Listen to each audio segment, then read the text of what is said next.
Hello, hockey fans. The Minnesota Hockey Connection is on the air. We're on the air for the next half hour. I'm Kenny Gallagher along with Jerry Burrow. And Jerry, back-to-back recordings of this show. We had some time off, obviously, around the holidays, but we're back into the swing of things. And it's busy out there. It is, and I got a lot of stuff. And usually I don't have this much stuff. And where do you want to start with this? Well, I was down at the UMD Bulldog hockey game over the weekend. They swept Omaha.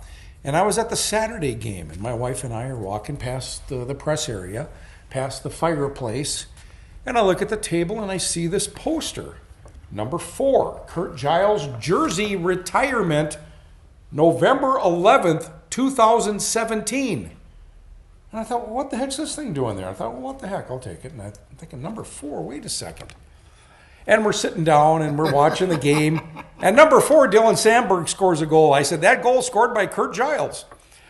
And I look up and there's the jersey, the banner for retired number 4. And I thought, what in the world is going on here? How can you retire a jersey a year before this season starts and you got a player wearing it? What am I missing, Jer? Well, I went to Bob Nygaard right away after I talked to you about that because I thought...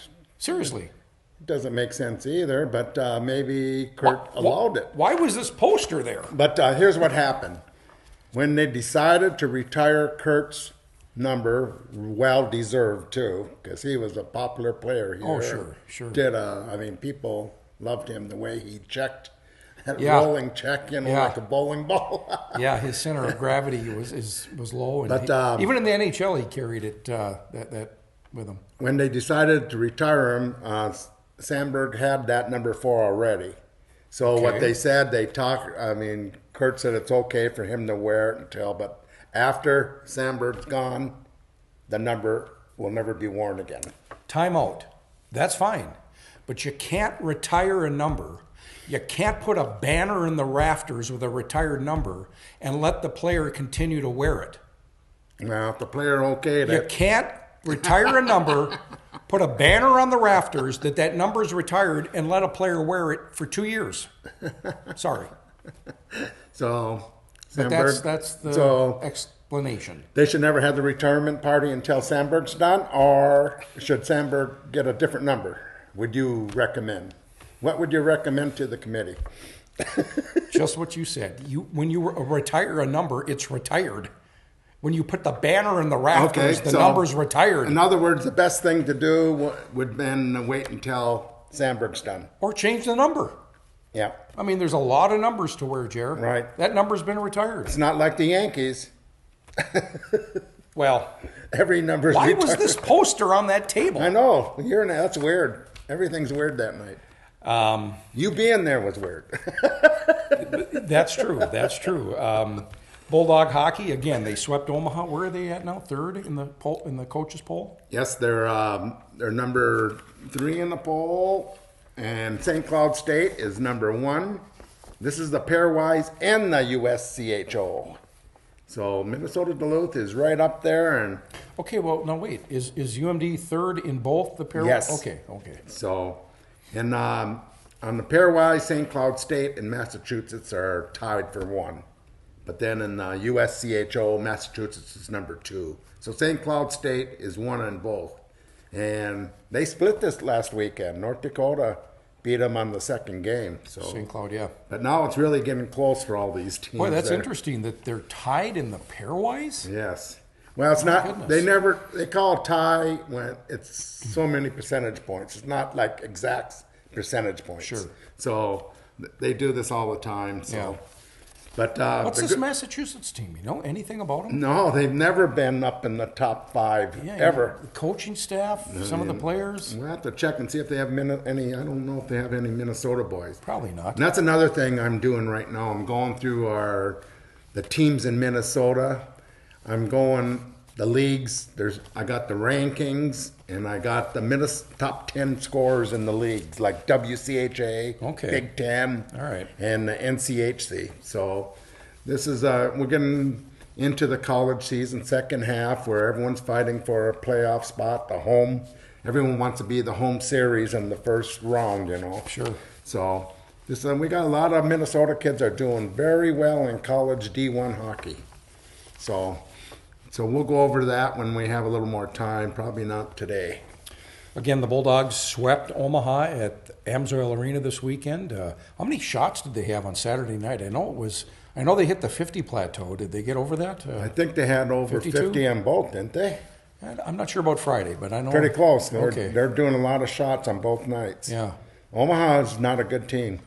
No, they're not. And that's why they are in last place right now. Yeah. They got 11 points, and St. Cloud State's number 1 with 33 points, but Minnesota Duluth second place with 28 points. Mm-hmm. And Western Michigan, that's they, I can just see back 3 years ago, they were a chippy team, and they had these big D and big.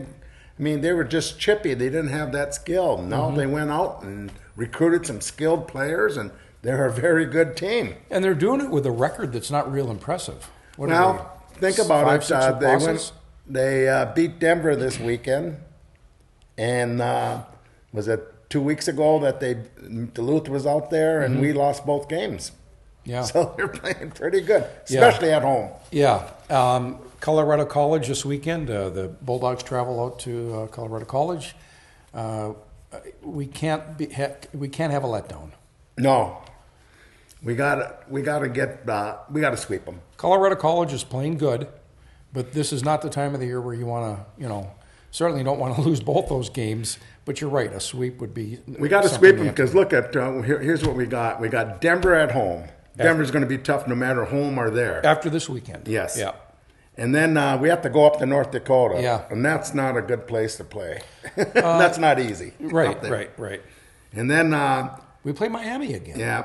But then we have our end season, at home, March 1st and 2nd. And then we have to go up to St. Cloud State. Ew. And if we play good the next 4 series, we could be playing for first place in our conference. Yeah. With St. Cloud State up there. And that's the state high school tournament weekend, too. Darn it. Yeah. But, hey, we got some big series coming up. And, hey, we got a week off after let's see, we got Colorado College, and we got 1 week off. So if we have any bumps and bruises, it'll be good. And then get going for the rest of the year.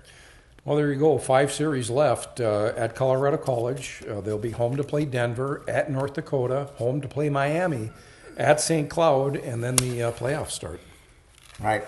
Hey, I was down at the Gopher game on Friday night, and they were playing, who are they playing? Good. I'm lost. Wisconsin. Yeah. Wisconsin. That was one of the biggest series in college hockey for a long time.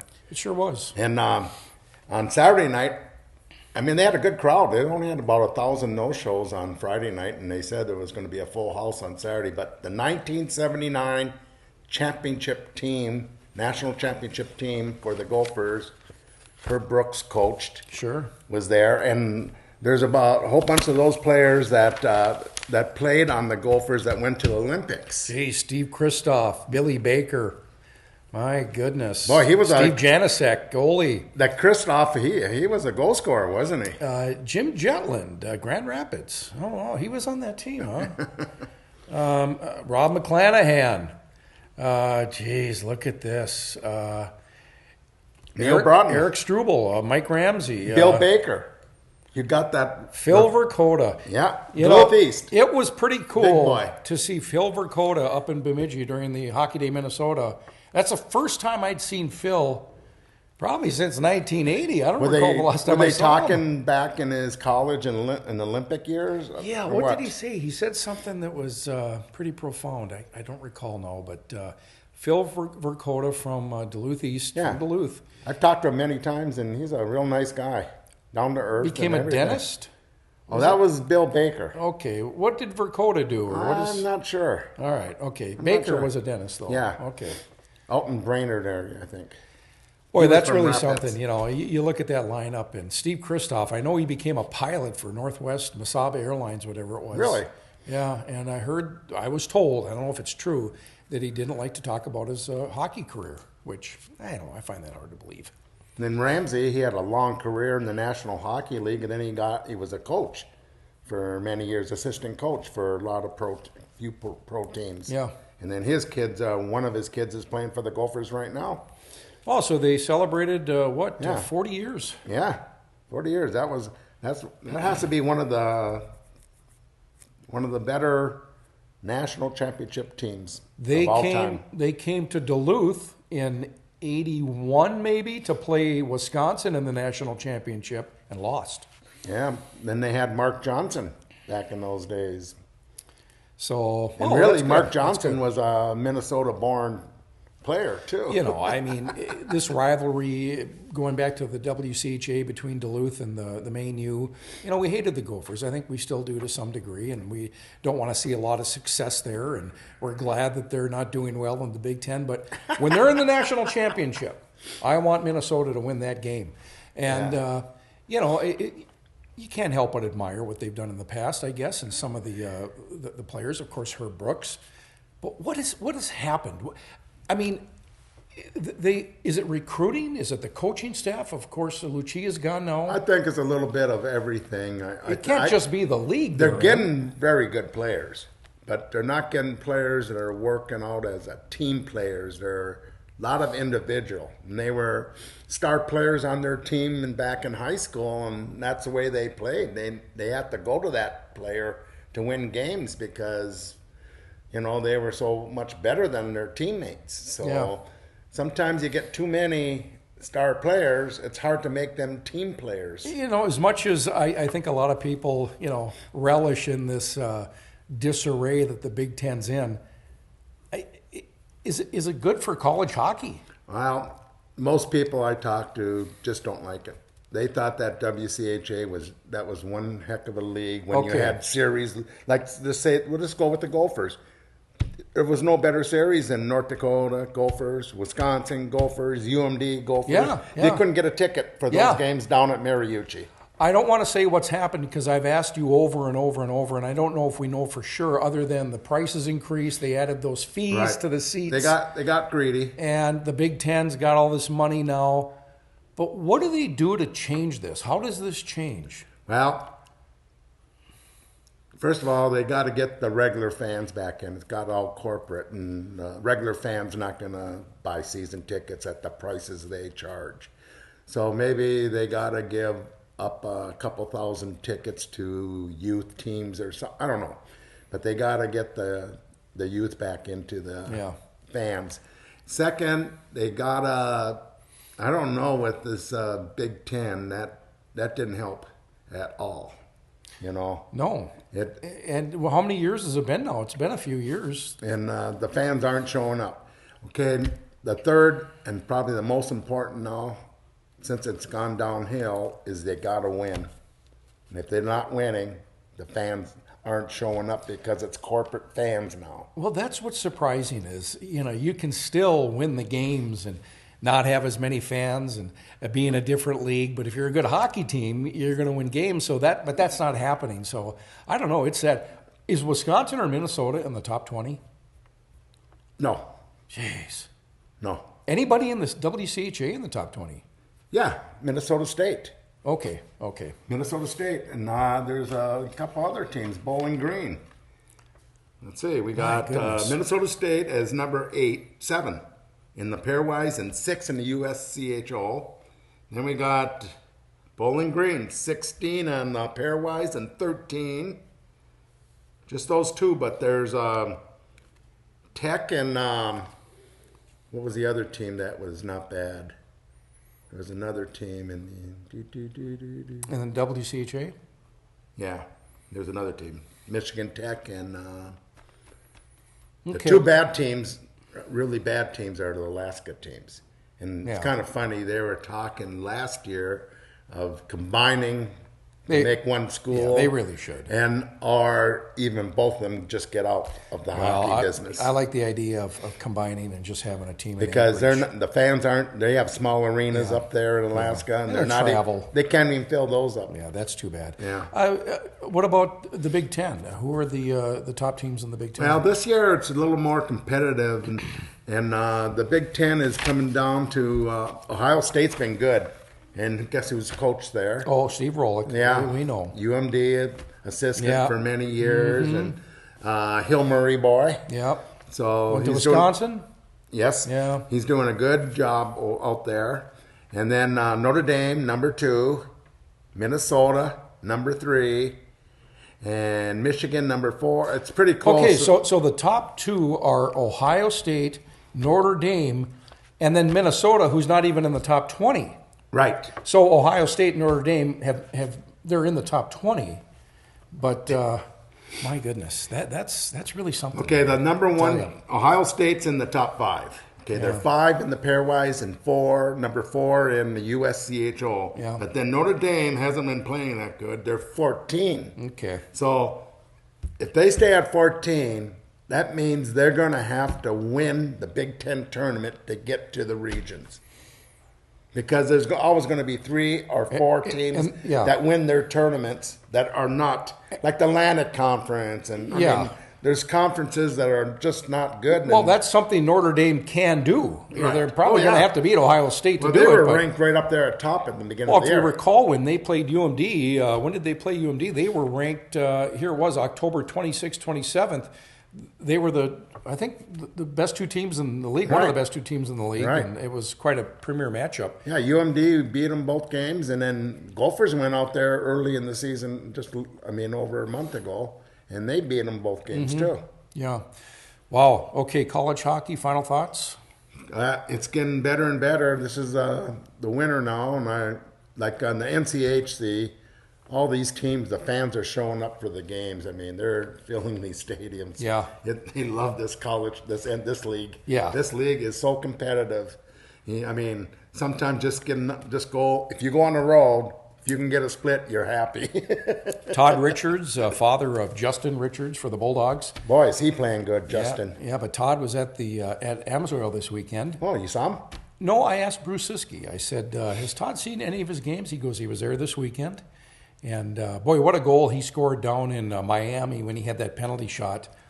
He kind of had a little shades of Dave Spihar. But I guess Todd was here whatever night it was that Justin scored his first career goal. Todd was in the building. Got to see his son score that first goal. Well, right now, Todd Richard has 24 points. Justin, I mean. Yeah. 8 goals, 16 assists for 24. And so in the NCHC league, he's tied with Scott Perinovich for 9th place in the scoring in the league. How about another, on Saturday night, we saw Kobe Bender score his first collegiate goal. Right. It was nice. It was a nice goal, too. And he's had a tough goal. He doesn't get the dress in many games. He scored the goal down in the corner we were at, and as soon as he scores the goal, I saw, I think, one of the Cates brothers skating towards the puck. Yeah. And then he got the puck. I thought, well, that has to be his first goal, goal, and sure enough, it was. Yeah. So. It's kind of funny in NCHC, the top 3 Minnesota that played high school hockey in Minnesota are defensemen. Yeah. So that just shows you how many offensive defensemen this league has. In Minnesota, I tell you what, you can go to the National Hockey League over the last 10 years. We put out a lot of great defensemen in this state, but we can't get goalies. And we get forwards, but defensemen by far. We can't get goalies. We've been putting out some good goalies. Who in the National Hockey League, though, are playing in the National From Hockey UMD? League? Stalock is number 2. Well, if you look at Kaskasuo, I mean, they're professionals. Miska, I think Shepard's going to be a pro. Do they make it to the NHL? Let's hope so. But I think they've been doing okay at goaltender. Well, you look on the list of the starting goalies in the National Hockey League. Tell me who's from Minnesota. And we had a pretty good goalie back in the day. His number is officially retired, Glenn Chico Resch. Canadian, though. Yes. We won't hold that against him. I went to school with him. You went to school UMD. with him? UMD. Oh, okay. All right. I was at UMD at that time. That's right. You're older than me. Oh, no. Yes. Way older. Oh, that hurt. NHL, the NHL All-Star game is come and gone. I'm not a fan of 3-on-3 All-Star games. Devin Dubnyk had a nice showing. Devin Dubnyk was named the NHL's 3rd Star of the Week for the week of January 20th through the 26th. The Wild will start again Friday. They will play at Dallas. Right. And they have this week off. This is their bye week. The last time the Wild played was at Colorado. They had a game at Vegas and then Colorado. They won both those games. And now they've been off since the 24th of February. And they'll resume Friday at Dallas. They'll be home to take on Chicago Saturday the 2nd. That's an NBC game. 7 o'clock. National game. 7 o'clock, yeah. Boy, I tell you what, I don't understand this team because they go against like Philadelphia and Detroit and get beat, and then they beat Columbus, Toronto, Vegas, and Colorado. Yeah. It's just amazing. Wild are currently 26, 21, and 3, 55 points. 6th in the Western Conference. They're 3 points ahead of Dallas. They're 6-4 in their last 10 games. Zach Parise leads the team in points, 44 points. Also leads the team with 20 goals. Granny leads the team in assists with 29. But let's look at the NHL. Number 1 in the league, Tampa Bay, 76 points. Followed by Calgary with 71. San Jose, 65. And then we got Winnipeg, Nashville, the New York Islanders. They're coming on. Then Toronto, Vegas, Montreal, Washington. Minnesota's 14th in the league, but the New York Islanders. They're coming on. Fifth, well, they got all those sixth. Minnesota kids. 6th in the league. Nick Leddy, Anders Lee, Brock Nelson from Warroad. You had to bring up Nick Leddy, huh? Yep. Worst trade ever in the history of the Minnesota Wild. Picked him number 1. Well, the New York Islanders aren't saying that. No, but we traded him to Chicago for that stiff Cam whatever it was. And, oh, what a terrible trade that was. Makes me ill. But I wonder what he thought about that. A Minnesota kid drafted by the hometown team, he gets traded. I think he just wanted a lot of these young players, if they can play, they'll go. Well, still. It'd be nice if they can play in their home, but Yeah, a that lot was of times really a it's shock. just not realistic. So Yeah. the Wild, again, at Dallas this Friday. So they start off again. So what do you think? Are they going to make the playoffs? Well, they're in 6th place in the Western Conference. Yeah, I think they can. They got Dubnyk. They got the all-star goalie. If Stahl can keep scoring at a regular pace, if Zach can keep his momentum going, if Coyle can find the net more often, we'll wait and see. But Granlund, I don't think he's scored a goal in a while. He's an assist machine, but they've got to keep scoring goals, and their defense, I think, gets better with each game. Dumba being out certainly doesn't help. But, yeah, I think I think their schedule's a little easier in the second half than it was the first half. But we'll see. You know, the Wild don't get used to anything. That Dallas game is going to be on Fox Sports North and FS Wisconsin. And, of course, Wild Hockey can be heard at WDSM 710 and 98.1 FM. Hey, I just noticed something the other day. Luke Dahl, a former Duluth East player that plays for the juniors up in Cloquet for the North American Hockey League. The Wilderness. Yeah.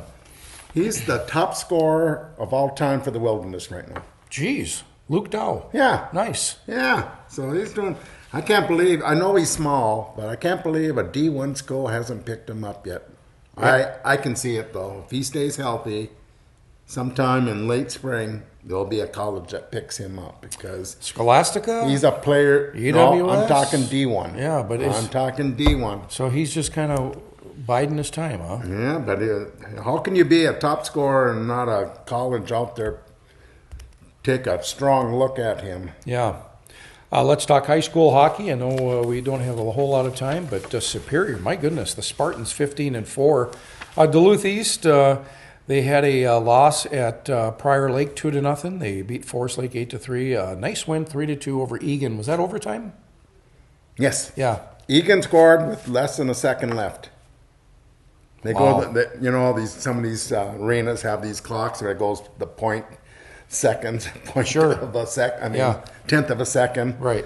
And it was 0.08 seconds. Like. Unreal. And they just went crazy, the Egan people. Game-winning goal scored by? Mr. Ryder Donovan, Nice, our nice. Mr. Hockey candidate for Duluth. And Nice. He's starting to really move good, and a lot of people say he won't go until at least the third round. I say different. His skating ability, he's the best skater to come out of Minnesota since Letty. Jeez. Yes. Is he a better player than Jake? He'll go a lot farther because he has the height. Okay. The National Hockey League, even though they say they're going with some small guys now, they like the big ones. He's 6'4", so 6'4" and can skate. So I think this kid has a lot of opportunity for this kid. Duluth Denfeld, 9-6-3. They had a nice trip up to Thief River Falls and War Road. Right. Thief River Falls was, I think, was number 6 when they went up there, and they tied them, and then they went to War Road, which is always a strong team, and they tied. Both games were 2-2. Yeah. So good for Denfeld and coaches and players. Yeah, so they're doing a good job there. They've got a game tonight. They'll play Evelyn Gilbert. Well, it's not going to happen because they close the schools. When they close the schools, then you can't. Your coaches can't be with you. So the next scheduled game is Thursday, the 31st. Hibbing, Chisholm, Denfeld. And then the final 5 games of the regular season on the road for Denfeld. One of those games is going to be at Duluth Marshall up at Mars. But Duluth Marshall 4-14-1. Things are pretty bleak. Yeah, they're going to be way down on that when it comes to the playoffs. And Section 7 AA, they're the only section that does the QRF. It's like the pairwise for high school.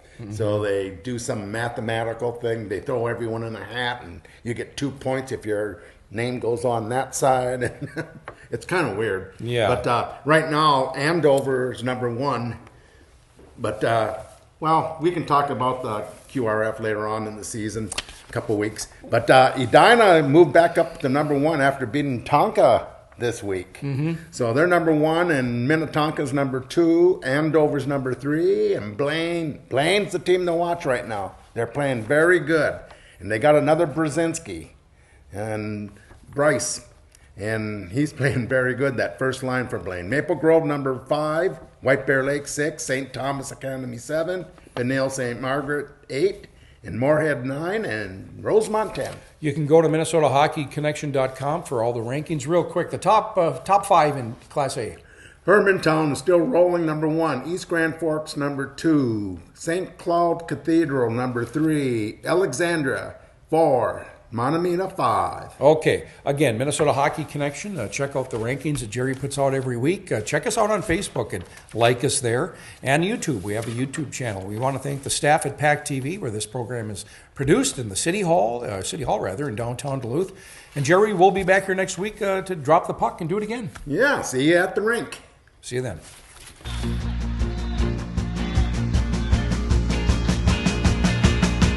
Hockey Town. Going down to Hockey Town, whoa, whoa. Hockey Town. Take me down to Hockey Town, yeah, yeah,